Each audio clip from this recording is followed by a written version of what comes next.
하나님 말씀 은혜를 나누겠습니다. 먼저 동영상을 하나 보고 시작하겠습니다. 동영상, 첫 번째 동영상 틀어주시면 좋겠습니다.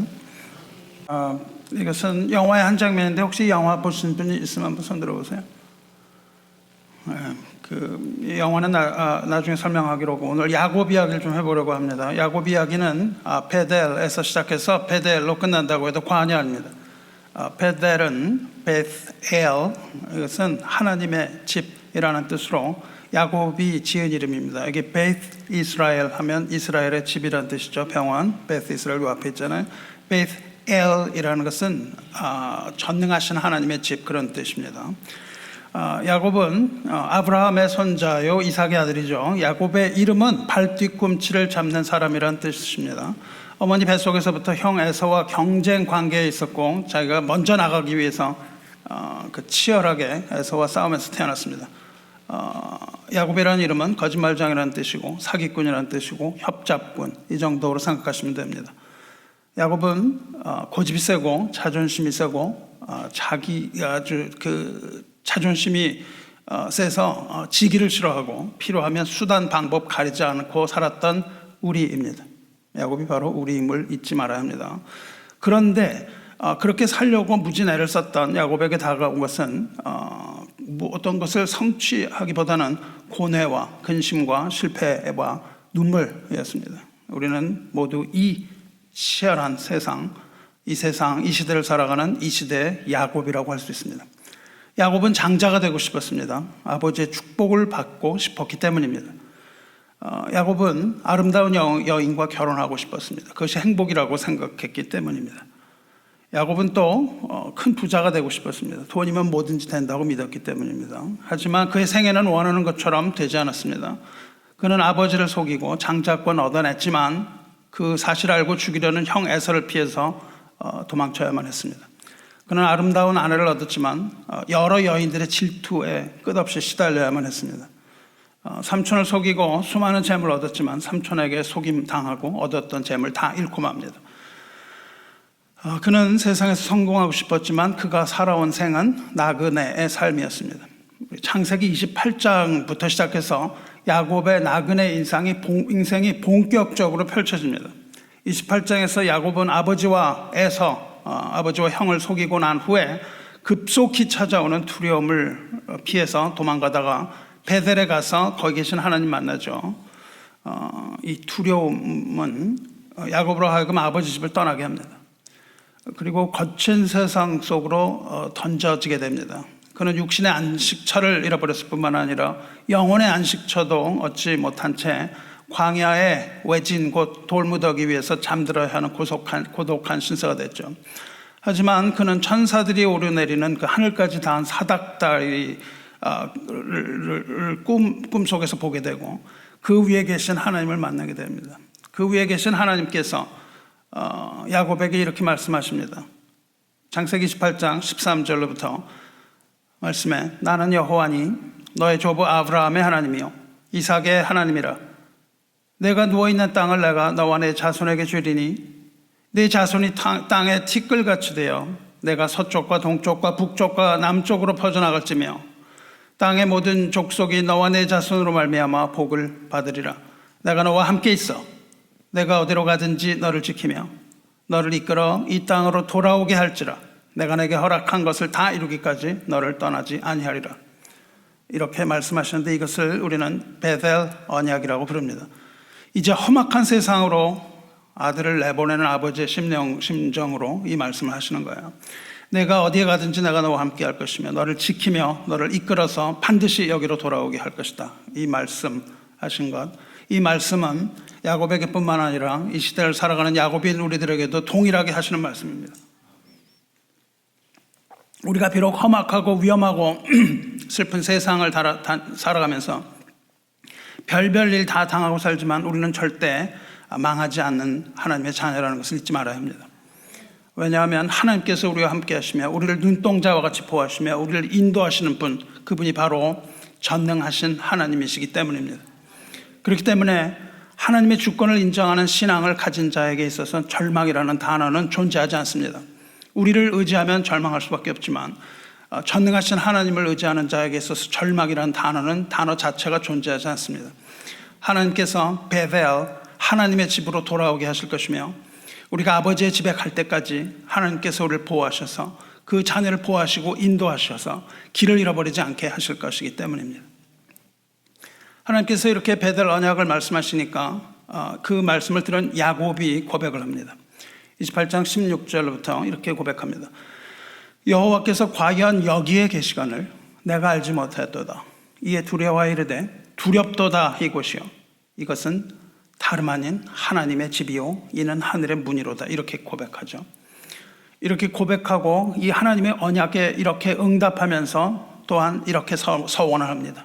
20절로부터 하나님이 나와 함께 계셔서 내가 가는 이 길에서 나를 지키시고 먹을 떡과 입을 옷을 주시어 내가 평안히 아버지 집으로 돌아가게 하시오면 여호와께서 나의 하나님이 되실 것이요 내가 기둥으로 세운 이 돌이 하나님의 집이 될 것이요 하나님께서 내게 주신 모든 것에서 10분의 1을 내가 하나님께 반드시 드리겠나이다. 반드시 이곳 하나님의 집으로 돌아올 것을 서원합니다. 그리고 하나님을 섬기고 하나님께 예배드릴 것을 약속합니다. 이렇게 약속한 후에 야곱은 베델을 떠납니다. 그리고는 세상 깊은 곳으로 쑥 들어가 버리고 맙니다. 삼촌이 있는 밧단 아람이라는 곳으로 가요. 그리고는 이제 장자권이 아니라 사랑을 얻기 위하여 무지내를 씁니다. 그래서 고생을 하죠. 그리고 속이고 속는 과정 가운데 아내를 얻고 아들을 얻습니다. 아들들을 얻죠. 하지만 삼촌의 속임수에 속아서 젊은 날 다 허비하고 그 후에는 삼촌을 속여서 재물을 탈취하게 됩니다. 그러니까 하고 싶은 건 다 했어요. 장자와 여자와 그리고 재물. 이렇게 세상에서 헤매고 있는 야곱에게 하나님이 나타나십니다. 나타나셔서 베델로 돌아가라고 한 번 말씀하세요. 31장 13절에 하나님이 나타나십니다. 뭐라고 그러시니까 나는 베델의 하나님이라 내가 거기서 기둥에 기름을 붓고 거기서 내게 서원하였으니 지금 일어나 이곳을 떠나서 내 출생지로 돌아가라. 네가 서원을 했으니까 베델로 가겠다고 했으니까 여기에 더 이상 있지 말고 돌아가라. 이렇게 31장에서 한번 이야기를 하십니다. 그렇지만 야곱은 돌아가지 않습니다. 오히려 외삼촌을 속이고 도망하다가 들켜서 추격을 당합니다. 고향으로 그 추격을 당하고 이제 힘이 빠져가지고 고향으로 돌아가려고 했는데 베델로 돌아가지 않고 집으로 돌아가려고 했는데 이 사실을 안 형 에서가 400명의 군대를 이끌고 야곱을 만나기 위해서 나오죠. 그러니까 이 두려워서 삼촌 속이고 여태까지 얻었던 그 재물 다 버립니다. 얻었던 거 다 버리는 거예요. 우리들도 그렇게 재물 얻어봐야 소용이 없는 거예요. 우리에게 중요한 다른 거 나타나면 그 재물 다 써버리는 겁니다. 그 재물도 다 잃어버려요. 그리고 그 가족, 그 아내를 얻기 위해서 그렇게 했던 그 가족도 다 떠나요. 하나님께서는요, 마지막 때 가족도 떠나게 하시고, 사랑하는 여자도 떠나가게 하시고, 또 재물도 떠나가게 하시고, 모든 걸 다 떠나보내세요.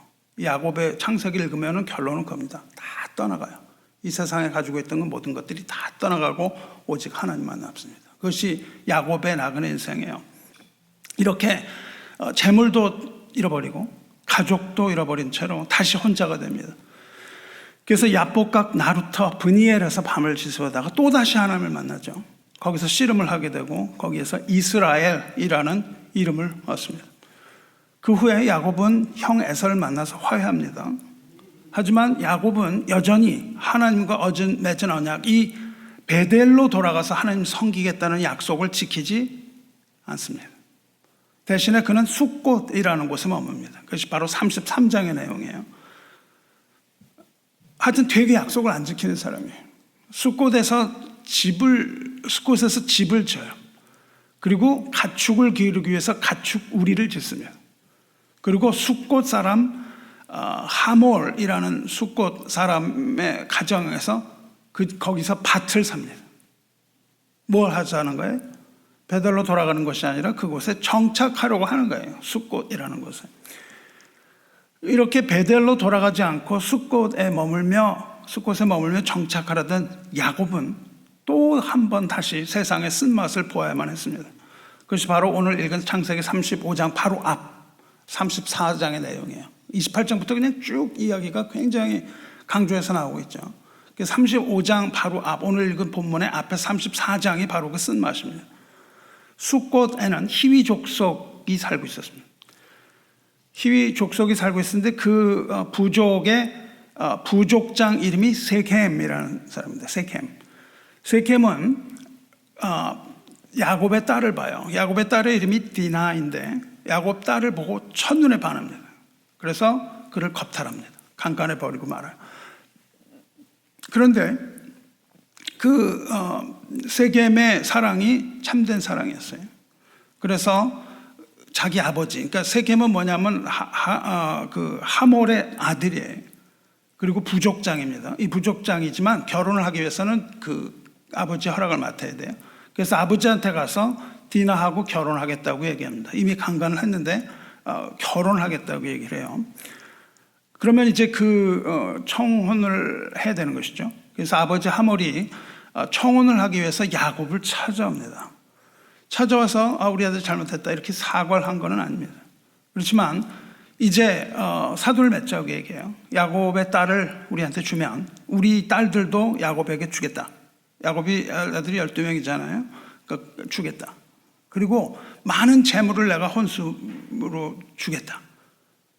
그리고 당신들은 이제 이 땅에 머물어도 좋고 여기서 땅도 얻고 땅을 사고 장사하고 이 땅에 정착해도 좋다. 이런 호의를 베풉니다. 그래서 야곱은 이제 이거 마음에 들었어요. 그런데 당시에 아버지가 혼자 결정 내릴 수 없습니다. 그래서 아들들이 들에 나가 있었기 때문에 기다립니다. 아들들 의견 들어보려고. 근데 아들들이 돌아와서 야곱의 아들들이 돌아와서 그 청혼을 허락해요. 허락을 하는데 그 허락이 속임수고 방심하게 하는 거짓 계책이었어요. 할례 받지 않은 이방 사람에게 누이를 내줄 수 없다 이렇게 말합니다. 그렇지만 그것을 받아들이는 것 척해요. 그러면서 그 세겜에게 이렇게 제안합니다. 만일 너희들이 할례 받으면 결혼은 물론 한 민족이 되겠다 이렇게 이야기를 해요. 하지만 당신들이 할례 받지 않겠다고 하면 우리는 딸 데리고 갈 거야 이렇게 요름장을 놓습니다. 근데 지금 이 세겜은 이미 돌이킬 수 없는 연민의 정과 상사병에 걸린 사람이에요. 그래서 세겜에게는 청천벽력이에요. 데리고 돌아가겠다고 얘기를 하니까 아주 위협적인 협박이 된 겁니다. 그래서 이 세겜은 아버지를 설득하고 하몰과 세겜은 할례를 받으라는 제안을 받아들여요. 할례를 받으면은 이스라엘이 될 수 있습니다. 누구라도 이스라엘은요 유대인이라는 혈통이 중요한 게 아니에요. 그게 아니라 할례를 받으면 누구나 유대인이 될 수 있습니다. 그런데 할례를 받으라는 제안을 받아들여 말하자면 한 가족이 되겠다 이 말입니다. 그래서 자기 백성들을 아주 일장연설로다가 세겜이 설득을 해요.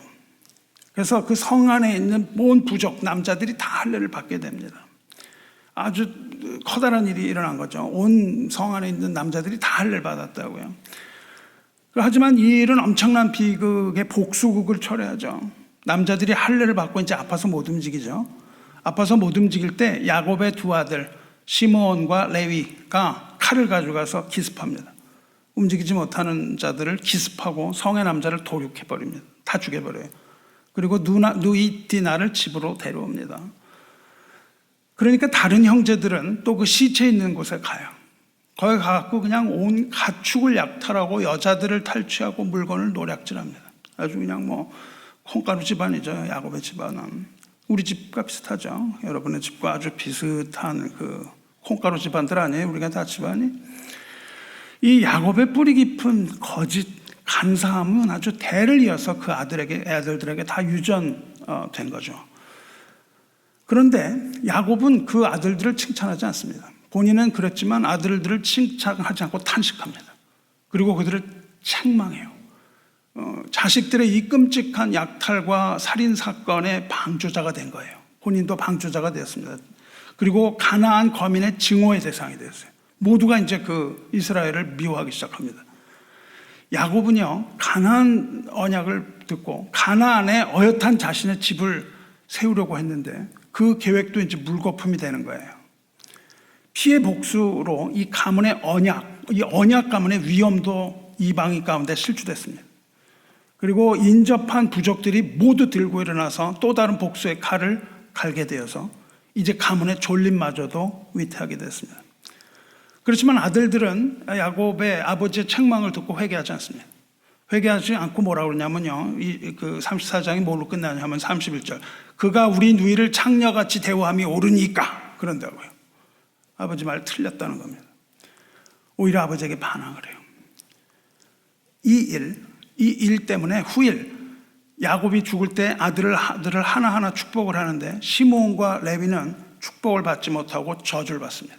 아버지의 저주를 받아요. 창세기 40장 죽기 전에 아버지가 축복하는 데서 이렇게 말합니다. 시므온과 레위는 형제요, 그들은 그들의 칼은 폭력의 도구로다. 내 호나 그들의 모의에 상관하지 말지어다. 그들이 했던 일 상관하지 말지어다. 내 영광아 그들의 집회에 참여하지 말지어다. 그들이 그들의 분노대로 사람을 죽이고 그들의 혈기대로 소의 발목 힘줄을 끊었음이로다. 그 노여움이 혹독하니 저주를 받을 것이요 분기가 맹렬하니 저주를 받을 것이라. 내가 그들을 야곱 중에서 나누며 떼어낸다는 겁니다. 이스라엘 중에서 흩트리로다. 이렇게 저주를 해요. 그런데 레위는 이후에 이 저주를 받았지만 제사장의 역할을 맡습니다. 그것은 왜 그러냐 하면 레위에게 내린 이 저주는 후일 이스라엘이 우상 숭배를 할 때 레위가 하나님의 편에 섭니다. 그것으로 이 저주가 풀리고 그 후에 레위 족속은 제사장 직분을 맡게 되죠. 이때가 야곱 생의 최대 암흑기입니다. 그런데 이 34장에서는 그 무서운 그냥 매사커, 아주 그냥 대량 학살이 일어났는데 왜 이토록 야곱이 험악한 상을 맞아야만 하는가에 대한 근본적인 이유가 오늘 읽은 35장에 나타나는 거예요. 간교하고 비겁했던 한 도피자가 하나님의 언약을 받기 위해서 부르심을 받았던 장소가 28장에 나오는 베델이에요. 그런데 그 언약은 야곱이 뭘 잘해서 받은 게 아닙니다. 잘한 일이 하나도 없어요. 왜 그러냐면 할아버지가 아브라함에게 하신 언약 때문에 하나님께서 야곱을 사랑하십니다. 하나님께서 야곱을 사랑하시고 에서를 미워했다고 해요. 근데 우리가 보면 에서가 사랑받을 만하고 야곱은 미움받을 만합니다. 근데 하나님께서 왜 에서를 미워하셨을까요? 왜 하나님은 에서를 미워하셨어요? 왜 그런지 이유를 모릅니다. 왜 미워하셨는지 몰라요. 근데 그 질문에 대답을 우리 못합니다. 왜 에서를 미워하셨는지 대답을 못하는데 더 대답하기 어려운 질문은 하나님께서 왜 야곱을 사랑하셨나입니다. 하나님이 왜 야곱을 사랑하셨어요? 이토록 간사하고 비겁하고 더러운 인간 야곱을 하나님께서는 왜 사랑하셨냐고요? 아무도 모릅니다. 하지만 이것은 야곱에게 적용하지 말고 나에게 적용해야 돼요.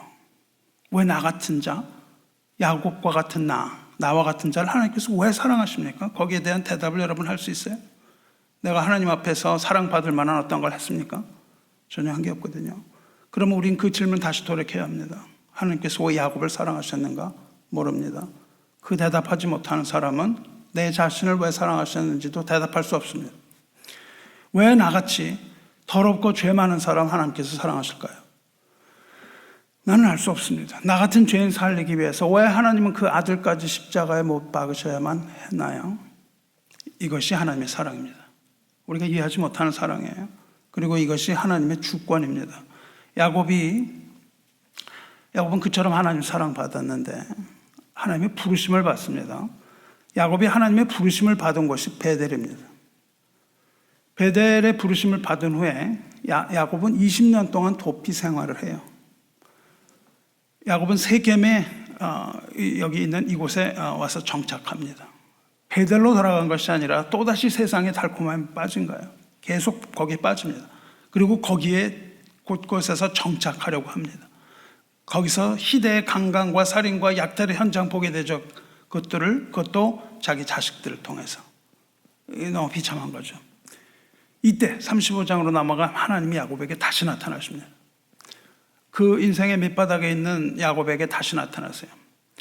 이 스스로를 죄와 위험에 노출하게 만든 야곱, 스스로 인생에 덫에 빠져버린 야곱의 집에 하나님이 다시 찾아오신 겁니다. 하나님은 찾아오시는 하나님이세요. 야곱은 거기서 하나님의 음성 듣습니다.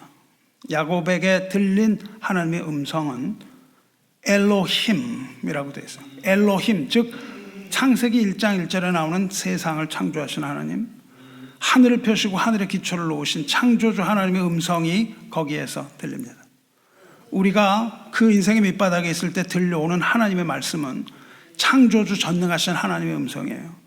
우리 그 밑바닥에 들리는 하나님의 음성은 태초부터 선포가 되었고 택한 자에게 끊임없이 찾아오셔서 말씀하시고 끝없이 사랑하고 끝없이 용서하시는 하나님, 창조주 하나님의 말씀만이 죄와 진흙탕 속에 빠진 인간을 구원하시는 하나님의 말씀이며 아들을 통하여 베푸시는 복음의 기쁜 소식만이 인간을 죄와 사망으로부터 건지시는 우리 귀에 들리는 아버지의 음성입니다. 그것이 죄인으로 하여금 새로운 삶을 살게 하는 생명의 말씀인 것을 잊지 마시고 인생의 나락 저 밑바닥에서 말씀하시는 엘로힘, 전능하신 하나님의 음성과 선한 목자이신 아들의 음성을 듣게 되시기를 주님의 이름으로 축원합니다. 야곱을 찾아오신 하나님께서는 절망에 빠진 야곱의 허물을 지적하십니다. 그리고 이제 문제 해결 방법을 주십니다. 해결 방법은 일어나 베델로 올라가서 거기 거주하라. 그리고 거기서 제단을 쌓아라. 이겁니다. 일어나 베델로 올라가서 거기에 거주하라. 그리고 거기서 제단을 쌓아라. 성도 여러분 지금 혹시 야곱처럼 이런 깊은 절망의 나락에 혹시 빠지지 않았습니까? 그럼 첫째로 우리가 해야 되는 일이 있습니다. 먼저 우리가 해야 되는 것은 일어나는 거예요. 일어나는 겁니다. 일어나라고 말씀하세요. 이거 매우 중요합니다. 이 일어나라는 것은요, 이 야곱에게 하신 이 말씀은 나중에 모세 시대에 이르러서 율법이 돼요. 율법이 어떻게 되냐면 이렇습니다. 신명기 17장 8절을 보면요, 내 성중에서 서로 피를 흘렸거나 다투었거나 구타하였거나 서로 간에 고소하여 내가 판결하기 어려운 일이 생기거든 너는 일어나 내 하나님 여호와께서 택하실 곳으로 올라가서, 그겁니다. 나중에 모세가 재판하죠. 그런데 분쟁이 일어났어요. 교회 분쟁이 일어나는 건 마찬가지입니다. 교회 분쟁이 일어나면 어떻게 해야 돼요? 우리가 해결하지 말고 일어나서 하나님 여호와께서 택하실 곳으로 올라가는 겁니다. 하나님의 보좌로 올라가야만 합니다. 이것이 율법이요, 이것이 교회의 모든 문제를 해결하는 방법입니다. 절망에 빠진 저와 여러분은 새 길, 살 길을 찾아서 떠나야 합니다. 하나님께서는 새로운 길을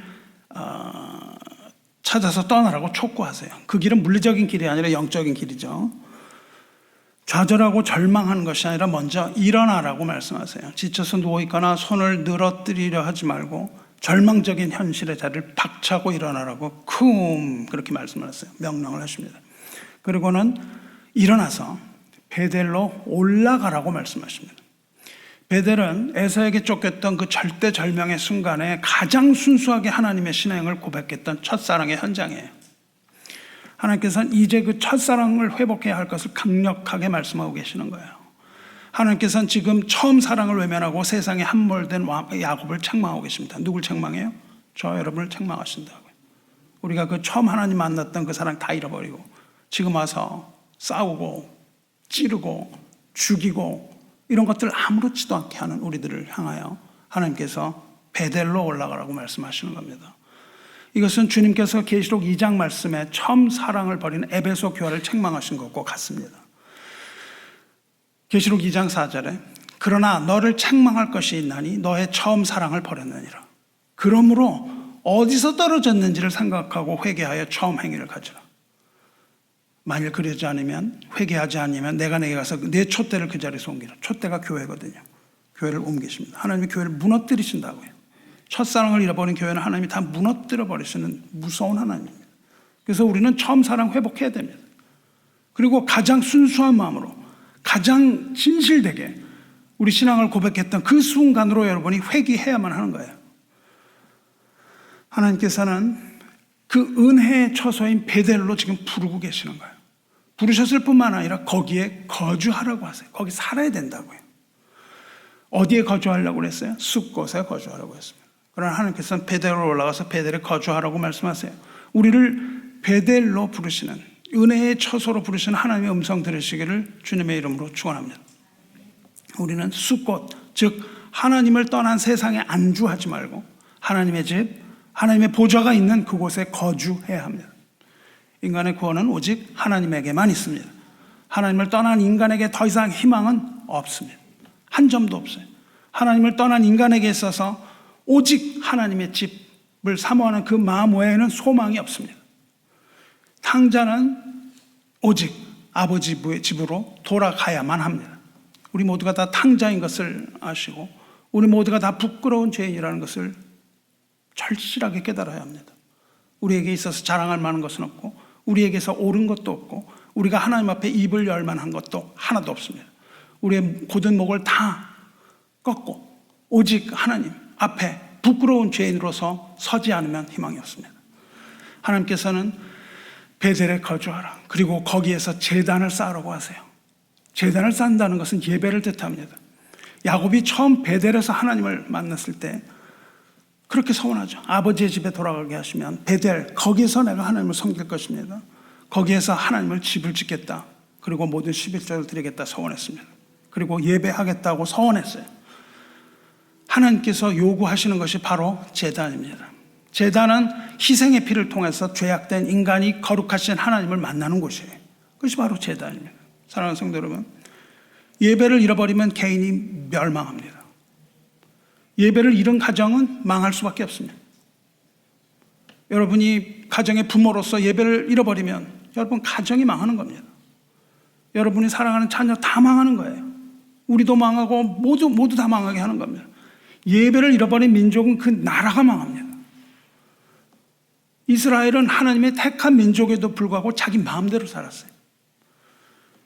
모두가 다 양 같아서 각각 자기 원하는 길로 갔던 그 이스라엘 민족을 위해서 하나님께서는 돌아오라고 말씀하십니다. 돌이키라, 베델로 돌이키라고 말씀하세요. 그래서 하나님께서는 많은 선지자와 예언자들을 보내셨습니다. 예레미야 같은 눈물의 선지자들의 눈물겨운 호소, 그리고 때로는 심판의 강렬한 불꽃 같은 경고에도 불구하고, 그럼에도 불구하고 그들은 돌이킬 줄을 몰랐습니다. 그들이 아니라 우리죠. 우리입니다. 마침내 북이스라엘과 남유다로 나누어졌습니다. 이렇게 나누어진 이스라엘은 앗수르에 의해서 이제 택한 백성이라는 개념 자체를 잃어버렸습니다. 완전히 망했어요. 그리고 남아있던 그 유대, 남유대마저도 바벨론에 의해서 멸망당합니다. 그래서 모든 지도자들은 다 포로가 됩니다. 바벨론으로 끌려가는 거예요. 끌려갔고 일반 백성들은 노예 신분이 되어서 끌려갔습니다. 바벨론으로 끌려간 지도자들은 치욕적인 조롱을 당합니다. 여러분이 하나님의 자녀라고 말하지만 이렇게 우리의 마음대로 살면 마귀에게 끌려가는 겁니다. 마귀는 하나님의 자녀를 조롱해요. 마귀는 하나님을 조롱할 수 없습니다. 위엄이 있으신 하나님을 조롱하지 못해요. 마귀는 그 자녀를 무너뜨리고 자녀를 조롱함으로써 하나님의 형상을 닮은 자녀를 조롱함으로써 하나님을 조롱하고자 합니다. 이렇게 노예와 같은, 마귀의 노예와 같은 이 짐승과 같은 치욕, 죽음과 같은 노역에 시달려요. 시편 137편에 이런 상황이 아주 잘 묘사되어 있습니다. 그들의 모욕이 나타나요. 우리가 바벨론의 여러 강변에 거기에 앉아서 시온을 기억하며 울었도다. 울어요. 그 중에 버드나무에 우리가 우리의 수금을 걸었나니 이는 우리를 사로잡은 자가 거기에서 우리에게 노래를 청하여 우리를 황폐하게 한 자가 기쁨을 청하고 자기들을 위하여 시온의 노래 중 하나를 노래하라 함이로다. 우리가 이방 땅에서 어찌 여호와의 노래를 부를까. 이 바벨론은요, 낮에는 이스라엘 무섭게 탄압했고요, 밤에는 낮에는 그 죽음 같은 노역을 시킨 후에 저녁이 되면 불러놓고 예루살렘 성전에서 하나님 찬양하던 그 찬양의 노래를 이제 바벨론 왕과 바벨론을 찬양하는 노래로 바꿔서 부르라고 얘기합니다. 너희들 찬양 잘하지? 이제 나를 찬양해. 이렇게 부르라 그래요. 이것은 하나님의 택한 백성에게 당할 수 있는 가장 치욕적인 상황입니다. 우리가 입을 열어서 찬양하는 것을 마귀를 찬양하라는 겁니다. 이렇게 조롱을 당하니까 그들은 그 찬양의 악기를 모두 나무에 걸어버립니다. 수금을 나무에 걸고 이야기합니다. 우리가 이방 땅에서 어찌 여호와의 노래를 부를까? 여러분, 찬양을 세상에 나가서 불러서는 안 되는 거예요. 세상을 나가서 부르는 노래가 아닙니다. 하나님을 찬양할 때만 사용하는 거예요. 뭐 예배를 준비하는 준비 찬양 이런 거 다 필요 없습니다. 언제나 우리가 부를 때는 하나님을 찬양하는 거예요. 그러면서 뭐라 그럽니까? 내가 예루살렘을 기억하지 아니하거나 내가 가장 즐거워하는 것보다 더 즐거워하지 아니할진대 내 혀가 내 입천장에 붙을지어다 그럽니다.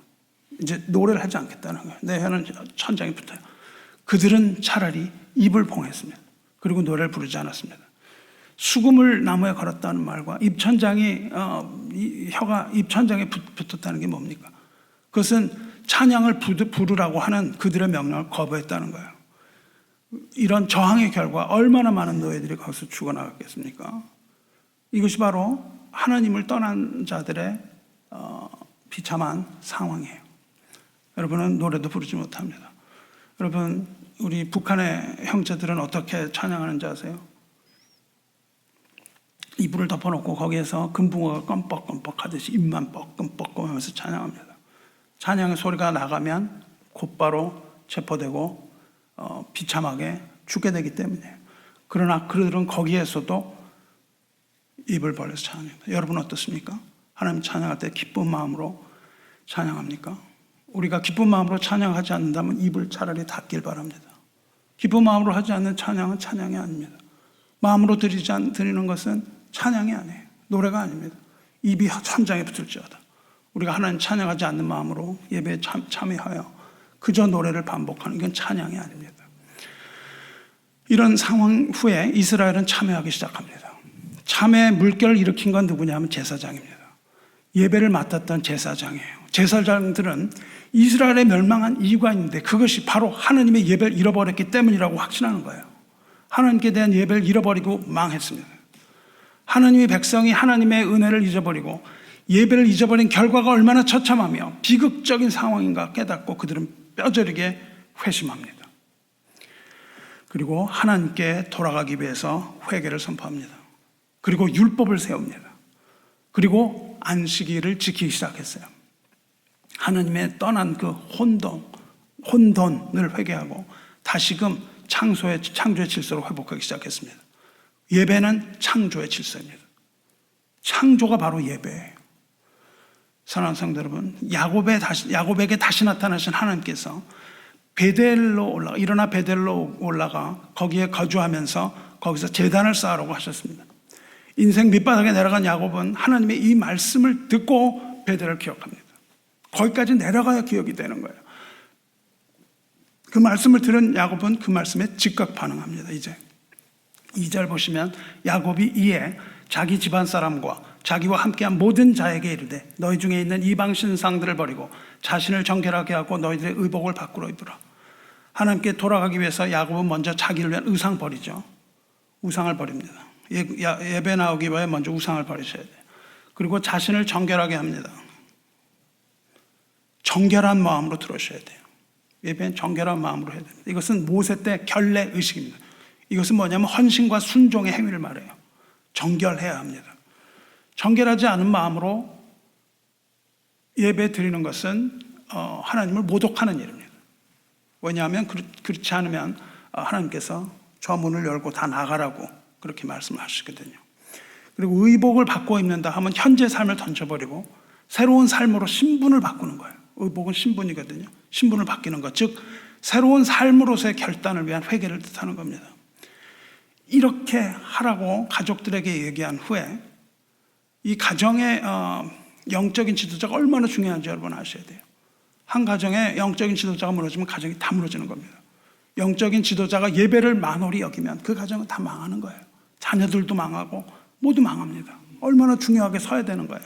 그러기 위해선 그 가정의 지도자가 하나님의 말씀에 굳게 서야 하는 것입니다. 이렇게 한 후에 야곱은 이제 베델로 올라가자고 얘기해요. 3절에 보시면 우리가 일어나 베델로 올라가자 이렇게 얘기합니다. 내 환난 날에 내게 응답하시며 내가 가는 길에서 나와 함께 하신 하나님께서 내가 거기서 제단을 쌓으려 하니라. 이 파란만장했던 자신의 과거를 돌아봅니다. 그러면서 온갖 두려움과 괴로움 가운데 함께 하셨던 하나님의 은혜를 생각해내면서 베델에서 맺으셨던 그 언약을 생각하는 거예요. 그리고 다시 한번 신앙에 결단합니다. 야곱은 이제 올라가자고 해요. 하나님의 집으로 올라가자. 그렇게 얘기합니다. 그는 베델을 떠나온 후에 자신의 욕망을 채우기 위해서, 그리고 자신의 집안을 번창하기 위해서 전력을 다한 나머지 베델의 서원을 이행하지 않았습니다. 그러나 이제 그는 예배를 회복하고자 하고 있는 겁니다. 사랑하는 성도 여러분, 예배가 뭡니까? 예배가 무엇이에요? 예배는 인간을 향한 하나님의 사랑과 선포되는 하나님의 계시의 말씀에 대한 인간의 반응이요 응답입니다. 앞에 것만 있는 게 아니에요. 인간의 반응과 응답이 굉장히 중요합니다. 예배의 중심은 하나님이에요. 그리고 예배를 주도하시는 분도 하나님입니다. 예배는 하나님으로 시작해서 하나님으로 끝나요. 그래서 여러분이 여기 늦으시면 안 되는 거예요. 예배 전에 하나님이 시작을 하신다고요. 그리고 예배 축도 안 듣고 나가는 것도 안 됩니다. 왜냐하면 하나님이 끝내시는 거예요. 제 입을 통하여 여러분을 축복한 후에 하나님께서는 악한 세상으로 보내시는 거거든요. 그렇기 때문에 여러분 예배에 미리 와서 하나님을 기다리고 있어야 되는 것이고, 또 예배 끝난 후에 그 후에 헤어지는 겁니다. 세상으로, 악한 세상으로 내보내신 하나님의 축복을 받고 나가야 되는 거예요. 예배 중심은 하나님이고 그 예배를 주도하시는 것도 하나님이지만 거기에 반드시 인간의 응답이 있는 겁니다. 누구의 응답이요? 백성의 응답입니다. 하나님의 백성의 응답이에요. 찬양과 기도와 신앙 고백과 감사와 이것으로 이 세상을 떠나서 하나님의 베델로 나오는 것, 이것이 예배입니다. 예배는 인간의 삶을요 하나님 앞에 다시 정리하는 겁니다. 이 세상에서 혼돈되고 흐트러진 삶을 하나님 앞에 다시 내어놓는 거예요. 하나님의 질서를 따라서 자신을 바로잡는 인간 최고의 행위입니다. 우리는 6일 동안 세상에 나가서 세상에 살아가요. 세상도 하나님의 창조 세계지만 타락하여 모든 피조물이 다 탄식하는 곳입니다. 세상 속에서 우리는 세속적인 원리에 함몰돼서 살아갑니다. 여러분 한번 자신을 돌아보세요. 지난 6일 동안 무엇을 했는가? 한번 돌아보시기 바랍니다. 여러분이 지난 6일 동안 했던 행동을 가만히 살펴보면 그렇지 않다고 할 수 없습니다. 나사가 계속 풀리는 거예요. 다 혼돈, 케이오스로 들어가는 겁니다. 여러분이 했던 말과 행동 다 돌아보시기 바라요. 로마서에서는요, 육신을 쫓아 사는 삶과 영을 쫓아 사는 삶, 이 둘이 두드러지게 비교됩니다. 갈라디아서 5장에는 어떻습니까? 육체의 일과 성령의 열매 극명하게 대조되고 있습니다. 육신을 따르는 삶은 곧 세상 논리에 따라 사는 삶이에요. 인간적인 논리를 따라가는 겁니다. 성령의 인도함을 따라 사는 삶은요, 하나님 나라의 원리를 따라 사는 삶이에요. 다시 말하면 예배자의 삶을 말합니다. 6일 동안 우리가 세상에 살 때 우리는 하나님을 잊고 살아요. 그리고 세상 논리에 굴복하며 삽니다. 혼돈으로부터 질서를 만드신 하나님의 창조 질서를 다시금 하나님이 만드신 창조 질서를 혼돈으로 돌리면서 하는 거예요. 카오스, 이 혼돈으로 돌리면서 세상에 나가서 6일 동안을 산다고요. 그렇다면 우리 예배는 뭐예요? 이 창조의 질서를 망각하고 예배의 질서를 망각하고, 예배가 질서거든요. 세상 가치관을 따라 살면서 이 흔들려서 혼돈 상태에 들어간 우리 삶의 현실을 다시금 하나님 앞에 가지고 나오는 거예요. 이 풀어진 삶을 우리 하나님 앞에 가지고 나와서 다시금 질서를 회복하는 겁니다. 새로 우리를 정돈하는 것이 예배예요.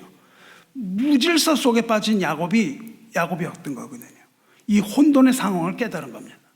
이렇게 엉망진창이 돼버린 것은 그 혼돈이거든요. 세상이 가져든 혼돈이었습니다.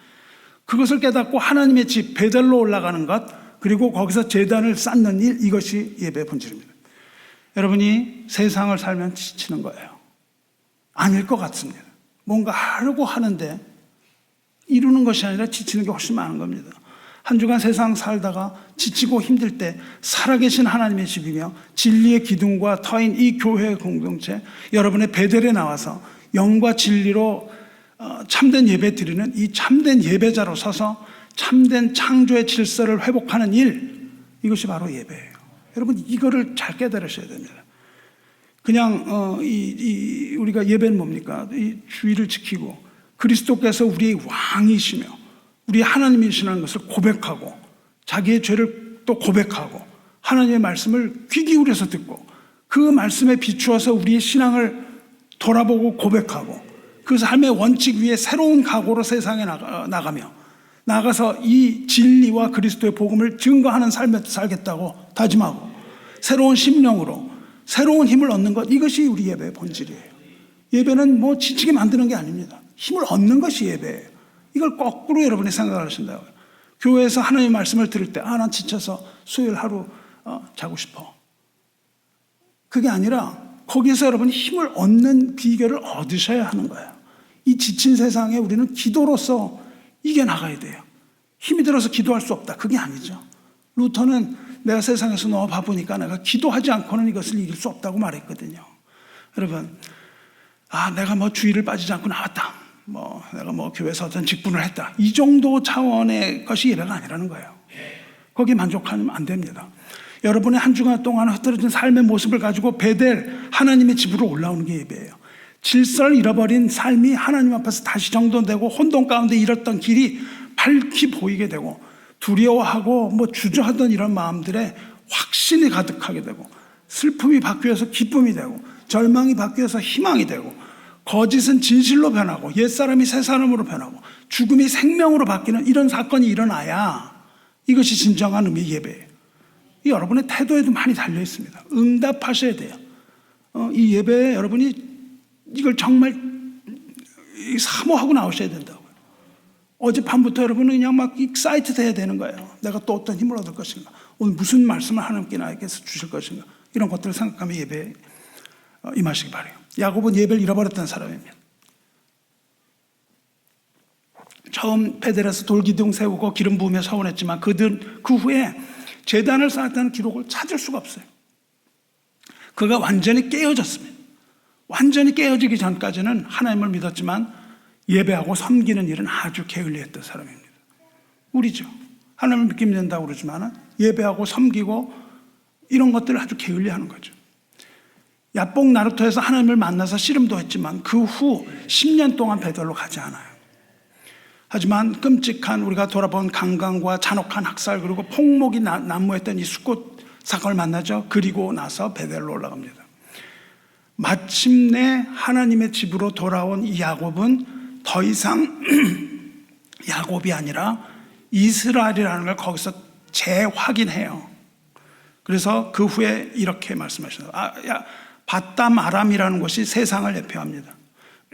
야곱이 바단 아람에서 돌아오매 하나님이 다시 야곱에게 나타나서 그에게 복을 주시고 하나님이 그에게 이르시되 내 이름이 야곱이지만 내 이름을 다시는 야곱이라 부르지 않겠고 이스라엘이 내 이름이 되리라 하시고 그가 그의 이름을 이스라엘이라 부르시고, 이걸 다시 한번 하겠습니다. 그 전에 베델에서 야복에서 받았던 이름이죠. 이걸 다시 한번 확인합니다. 그리고 그는 진정한 참회의 예배를 드려요.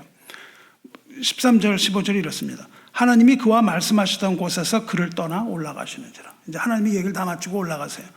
야곱이 하나님이 자기와 말씀하시던 곳에 기둥 곧 돌기둥을 세우고 그 위에 전제물을 붓고 또 그 위에 기름을 붓고 하나님이 자기와 말씀하시는 곳에 이름을 베델이라 하더라. 전제라는 것은 희생제사입니다.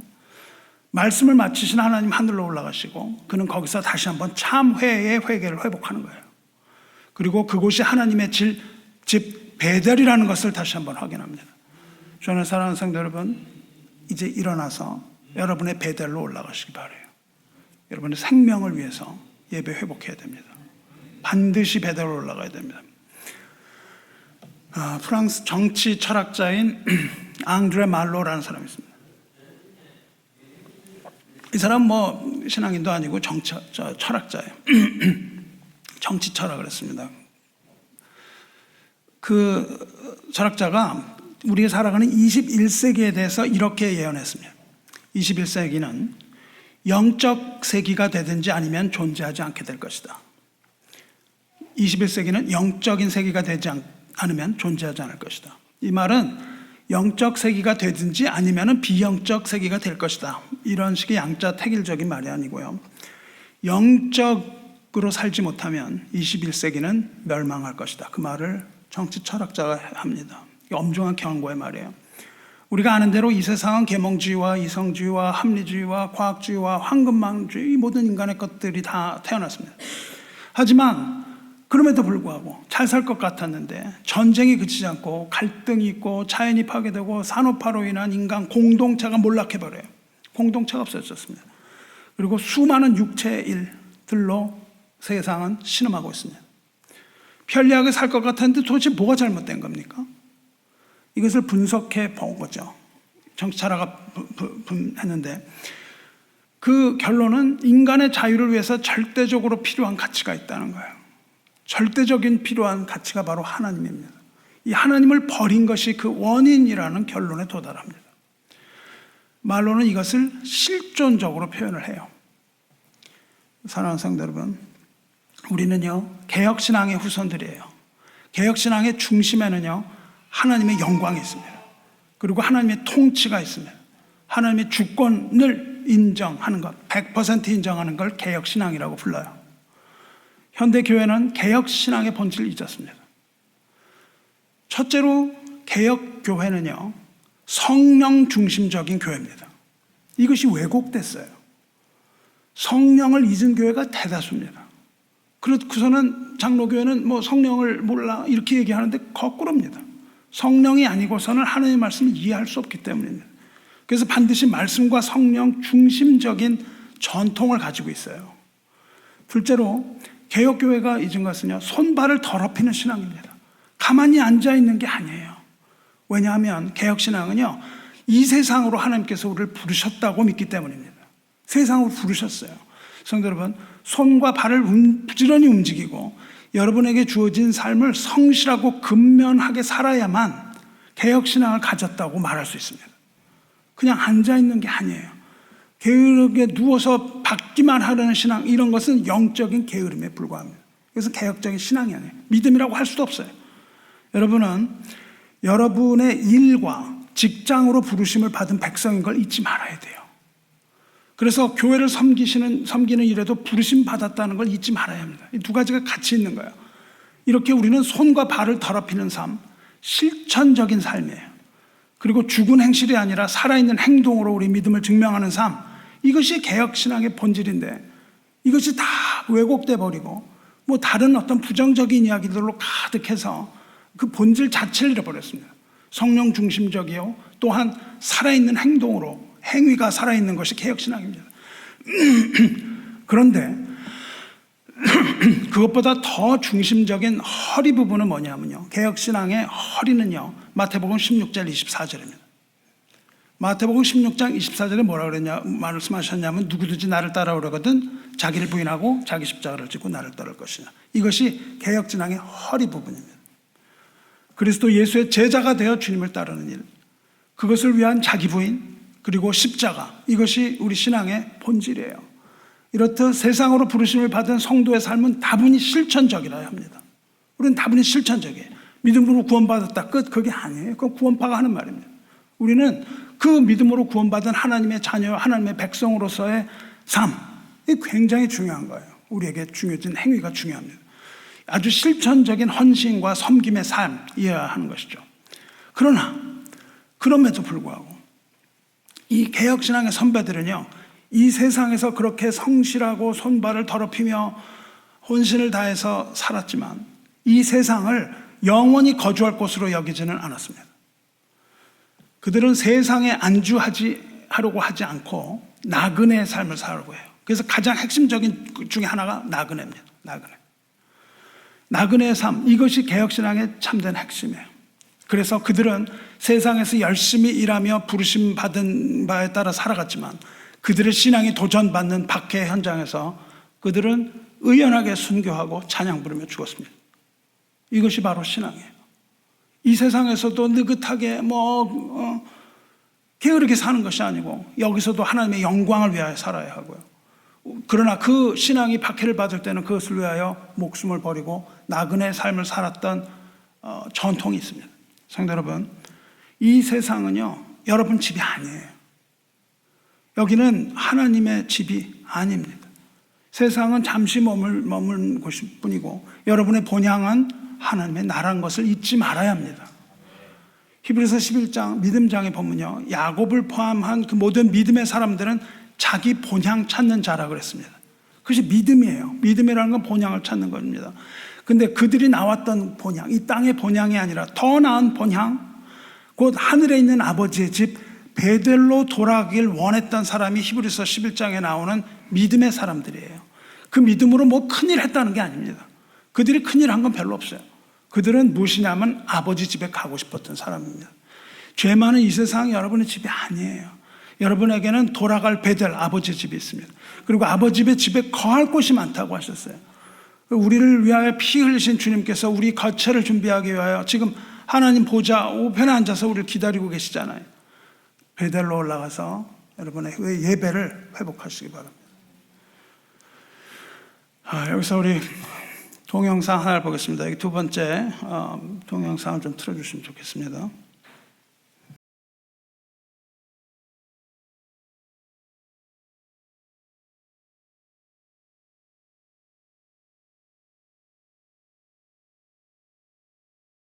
네, 이 영화 보신 분 있으세요? 이것이 금색이 최고의 전쟁 영화라고 극찬을 받았습니다. 만일 금색이가 아니라면 영화 전체 역사를 통틀어서 가장 우수한 전쟁 영화라는 극찬을 받은 영화입니다. 이 영화는요, 2019년 3년 전에 개봉했던 전쟁 영화 1917입니다. 사람이 왜 저렇게 뛰어갈까요? 이렇게 방황하면 지금 나 막 뛴 사람이 주인공이거든요. 왜 이렇게 뛰어갈까요? 맨 처음에 이렇게 그 참호에 들어가서 캡틴 그러면서 부르는데 캡틴이 말을 못하죠. 왜 말을 못했죠? PTSD, 공격 명령이 떨어져서 이제 그 참혹한 전쟁의 공격 상황에 다시 돌아오니까 패닉이 된 거예요. 그래서 말을 못합니다. 그때 거기서 커널 대령 어딨냐고 자꾸 물어보는데 대답을 못하죠. 패닉이 돼서 이제 움직이지 꼼짝달싹 못하는데 공격 명령이 떨어졌어요. 1차 세계대전 한창이던 1917년 독일군은 함정을 팝니다. 그리고 거짓으로 후퇴하는 작전을 세워요. 여기 좀 포탄이 떨어지는데 살짝 쏘는 거예요. 영국군이 그것을 보고 진격하게 합니다. 그래서 저쪽 전력이 얼마 안 되는 것처럼 하면서 거짓 후퇴를 하면서 영국군의 총 공격을 할 수 있도록 유도하는 장면이에요. 그래서 영국군은 그 대령이 지휘하고 있던 그 영국군은 총력을 다해서 진격 명령을 내립니다. 이때 사령부에 첩보가 입수돼요. 진격 명령을 이미 내렸는데 사령부에 첩보가 입수되고 그 사령부에서는 2명의 병사를 부릅니다. 그래서 2명의 병사에게 의무가 주어져요. 의무가 뭐냐 하면요, 적진 깊숙이 들어가서 그 명령을 취소하라 이겁니다. 그러니까 지금 그냥 가면 다 죽는 거예요. 근데 연락할 방법이 없습니다. 2명의 병사에게 적진을 뚫고 들어가서 그 서신을 전하라. 그래서 그 공격을 취소하라 이거예요. 그래서 the plan was called off 그렇게 얘기하는데 아무도 안 듣죠. 계속 얘기를 하는데 그러면서 만일 임무를 성취하지 못한다면 너희가 이 임무를 성취하지 못하면 1600명의 병사가 몰살당할 것이다 이렇게 얘기하고 거기에 너 형제도 들어있다 이렇게 얘기를 해요. 그래서 목숨을 걸고 이제 거기에 갑니다. 임무를 맡은 이 2 병사는 죽음을 무릅쓰고 적진을 뚫고 지나가요. 그리고 마침내 아군의 참호에 도착하는 거예요. 맨 처음에 장면이 그겁니다. 참호에 도착해요. 그리고 지휘관이 어디 있는지 찾아서 헤매는 장면이에요. 물어보는 겁니다. 대령이 어디냐고 물어보는 거예요. 근데 지휘관 대령은 거기 없고 조금 떨어진 작전 캠프에 있다는 거예요. 근데 이미 공격이 명령이 떨어져서 나가려고 하는 그 순간이에요. 더 이상 시간이 없습니다. 이제 곧 총 공격이 목전에 있어요. 그래서 거기서 시간을 보낼 틈이 없는 병사가 참호 밖으로 나가서 포탄이 떨어지는 전장을 뛰어가는 거예요. 그리고 이미 전군 공격 명령을 받아서 전군은 공격하러 뛰어나가는 장면이에요. 이제 아시겠습니까? 이해가 되죠? 왜 그렇게 다급하게 뛰어야 하는가? 왜 이 병사가 그토록 포탄에 떨어지는 위험을 무릅쓰고 뛰어갔을까요? 또 그것을 그 공격하는 병사들은 왜 그렇게 막 부딪히고 막 방해가 됨에도 그걸 할까요? 저는 설교를 준비하면서 눈물을 흘릴 때가 많습니다. 은혜를 받아서 눈물을 흘리기도 하지만 안타까운 눈물도 많습니다.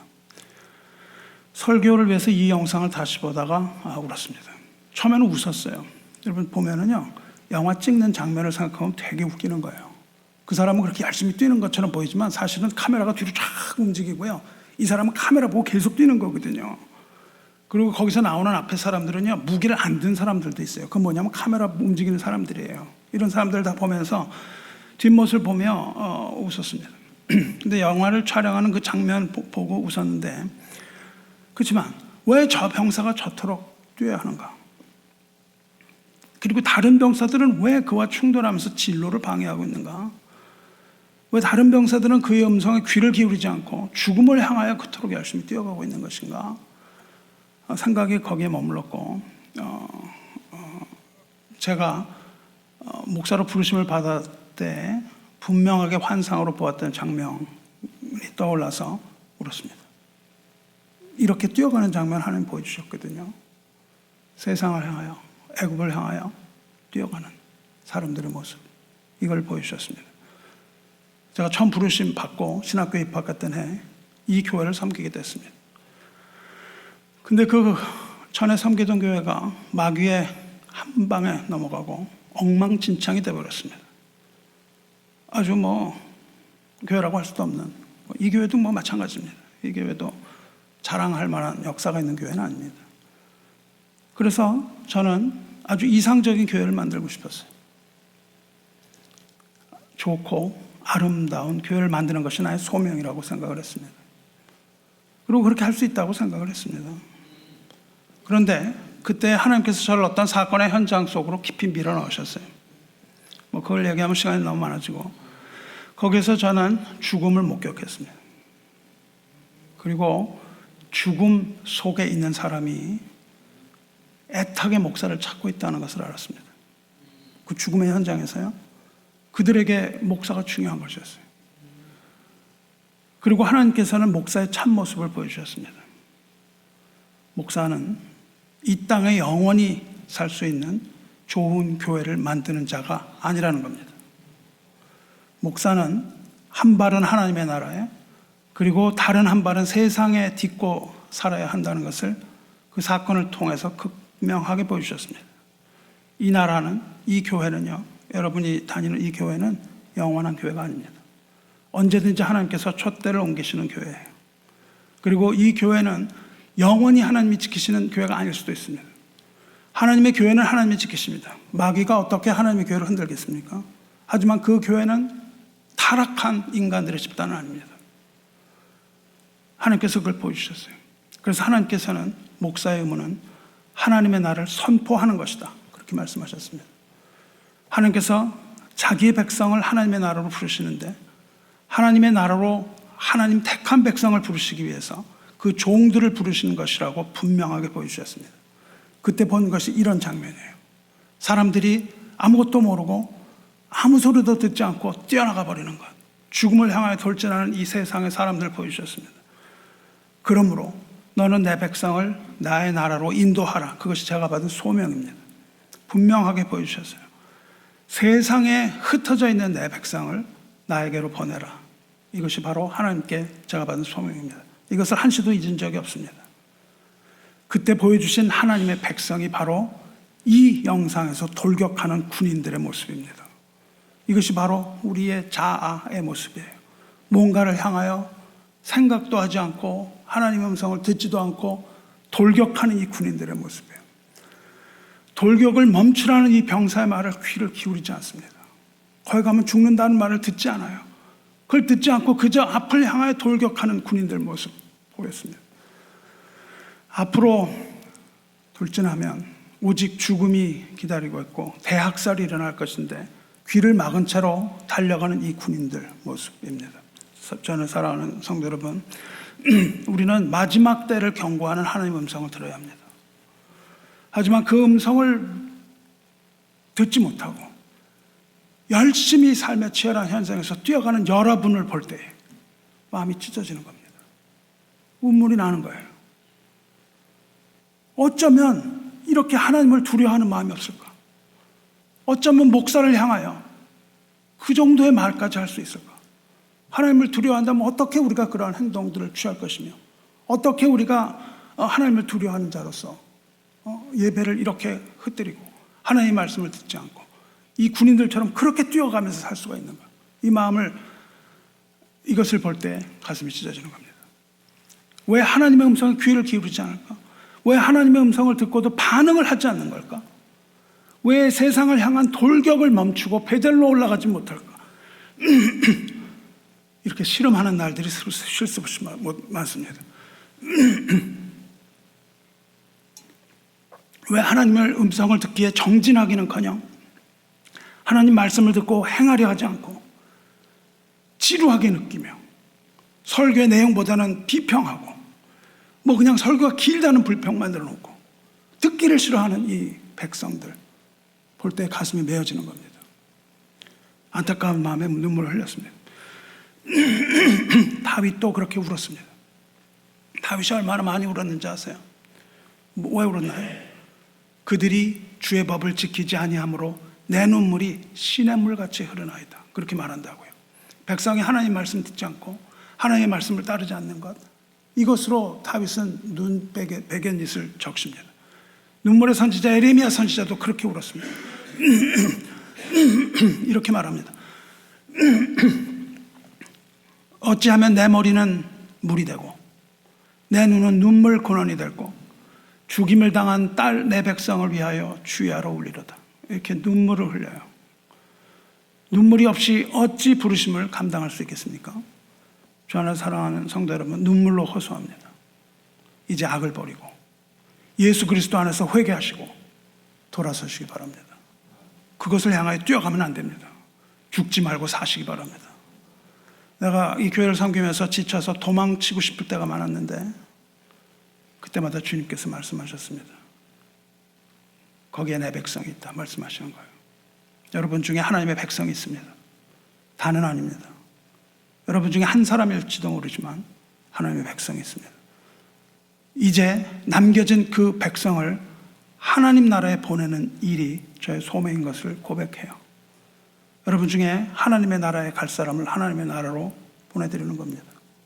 우리가 여러분 이 교회에서 마지막까지 있고 여러분을 하나님의 나라에 보내드리는 것, 이것이 저의 소명으로 알고 사역하려고 합니다. 사랑하는 성도 여러분, 맨 처음 보여드린 영상 기억하시죠? 이 영화의 한 장면인데 이 임무를 받은 병사가 반쯤 길을 갔습니다.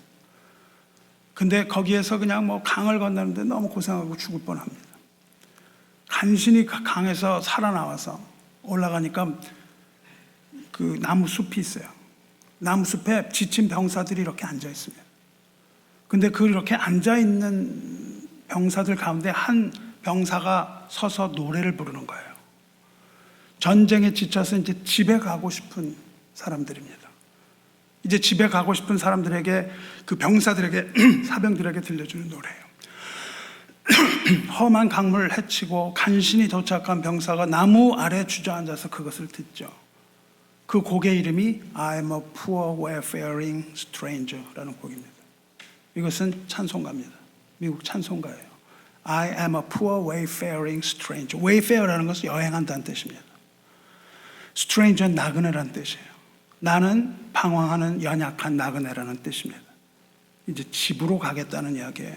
아버지 집 본향으로 가고자 하는 성도의 노래입니다. 이것을 한번 우리가 들어보겠습니다. 세 번째 영상 올려주시고 볼륨을 좀 작게 해주세요.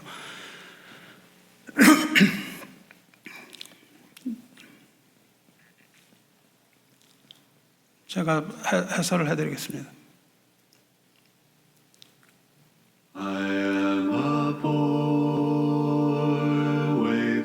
나는 방황하는 가련한 나그네.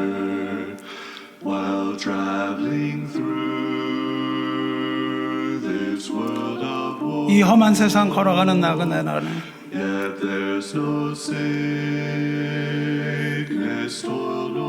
아픔도 없고 고생도 없고 위험도 없는 곳,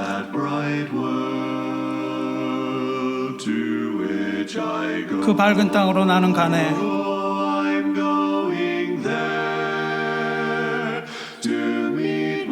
거기서 내 아버지를 볼 것이네.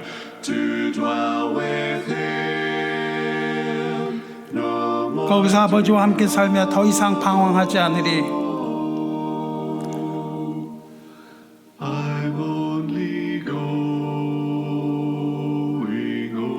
나는 이제 요단강 건너가네.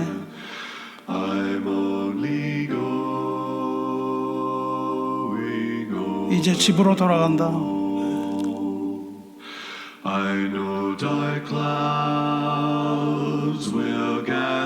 검은 구름이 나를 둘러쌀 것을 나는 안다.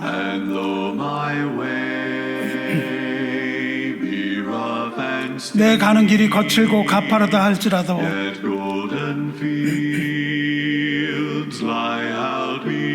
그러나 내 앞에는 황금 들판이 펼쳐져 있고 더 이상 지쳐 눈물 흘리지 않는 곳,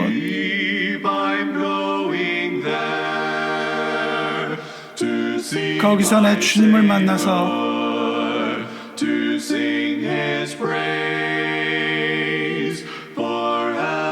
영원토록 찬양 부르리.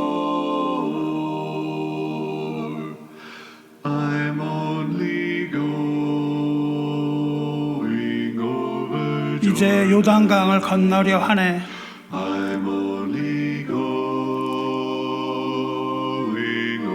내 본향으로 돌아가네.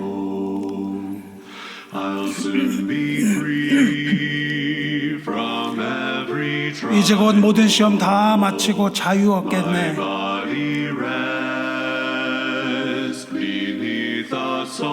그리고 그 흙 속에 잠들겠네.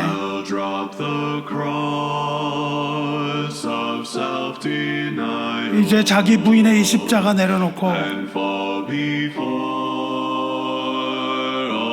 전능하신 하나님 앞에 무릎을 꿇겠네.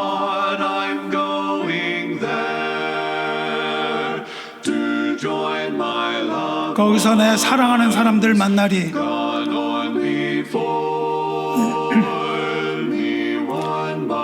내 앞에 서서간 사람들 하나씩 하나씩.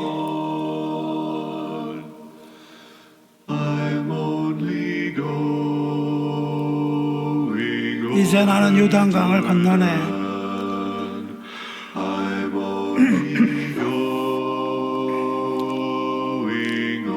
본향으로 돌아가네.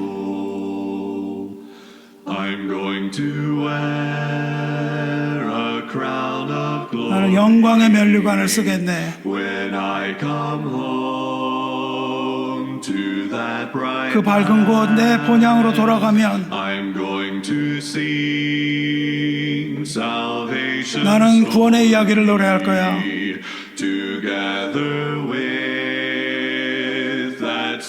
그 거룩한 찬양대와 함께.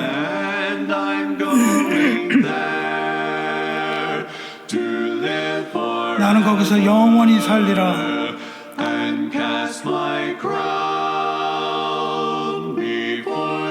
그리고 하나님의 보좌 앞에 나의 왕관을 벗어던지리.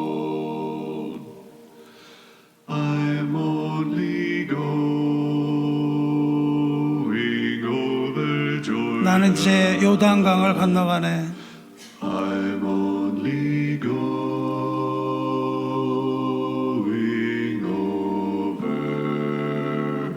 내 본향으로 돌아가네.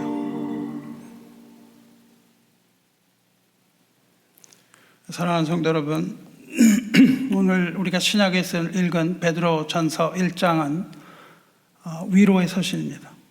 누구를 위로하냐면 이 땅을 살아가는 나그네 성도를 위로하는 서신입니다. 이 서신은 사도 베드로의 위로로 시작합니다. 예수 그리스도의 사도 베드로는 본도, 갈라디아, 갑바도기아, 아시아와 비두니아에 흩어진 나그네, 곧 하나님 아버지의 미리 하심을 따라 성령이 거룩하게 하심으로 순종함과 예수 그리스도의 핏불을 얻기 위하여 택하심을 받은 자들에게 편지하노니 은혜와 평강이 너에게 더욱 많을지어다. 이렇게 말합니다. 당시에 스데반의 순교로 모든 사람들이 흩어졌어요. 그래서 본도, 갈라디아, 갑바도기아, 아시아, 비두에 이 모든 곳으로 다 흩어져서 나그네로 살아갔습니다. 이제 잡히면 죽게 된 거예요. 그렇게 흩어진 교회 성도들, 그들은 이 땅에서 박해를 피한 고단한 나그네였는데, 그런데 나그네 곧 하며 그들이 누구인가를 얘기해 줍니다. 이 땅에서는 흩어진 나그네, 고난을 받아서 흩어진 나그네지만, 그러나 그들이 누구냐 하면 하나님의 택하심을 받은 자들이라는 겁니다. 무엇을? 하나님의 미리 아심을 따라 성령이 거룩하게 하심으로 순종함과 예수 그리스도의 핏부림을 얻게 하기 위하여 택하심 받은 자예요. 이 땅에서는 나그네지만 하늘에서는 택하신 하나님의 백성이라는 뜻입니다. 그들은 하나님의 택하신 백성임을 깨달으라는 그 위로를 전하는 사실입니다. 우리도 비록 이 땅에 약한 나그네지만 우리는 돌아갈 곳이 있는 하나님의 자녀요, 하나님의 거룩한 백성입니다. 주님의 위로로 행진하시기 바랍니다. 말씀 맺겠습니다. 사랑하는 성도 여러분, 우리 인류의 가장 큰 비극은 자기 집이 어딘지 잊어버린 거예요. 내가 있을 곳이 어딘지 잊어버린 데 있습니다. 어디로 가야 하는지도 모르고 그저 길 위에서 방황하며 티격태격 살고 있습니다. 그저 넓은 길이 좋아 보여요.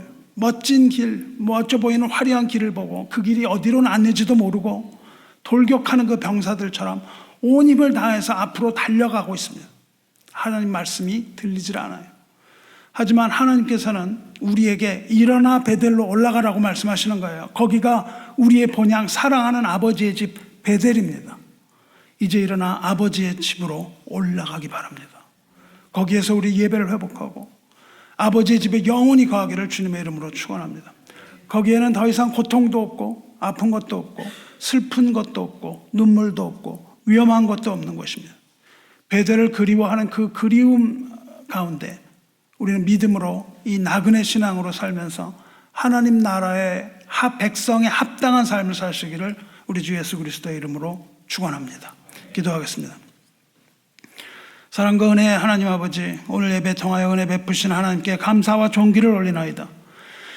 이 험한 세상 살아가는 연약한 우리가 하나님을 떠나서는 살 수 없는 존재이건만 미련하고 어리석어 하나님을 떠나 치열하게 이 세상 따라 육체 가운데 살지만 우리 주 예수 그리스도의 흘리신 피를 못 잊어 그 피로 구원받게 하시고 이 시간 아버지의 집에 나와 예배 드릴 수 있게 해주시니 감사에 감사를 더하나이다.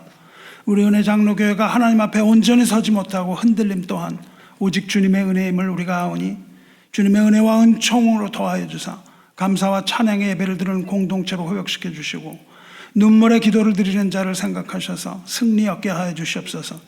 영적인 자가 아니면 살아나지 못할 금세기를 살아가는 마지막 성도에게 한 번만 힘을 더하여 주사 모든 시험 이기고 승리의 개가를 부르게 하여 주시고 주님의 은총 가운데 일어나 다시 한번 베델로 올라가게 하여 주시옵소서.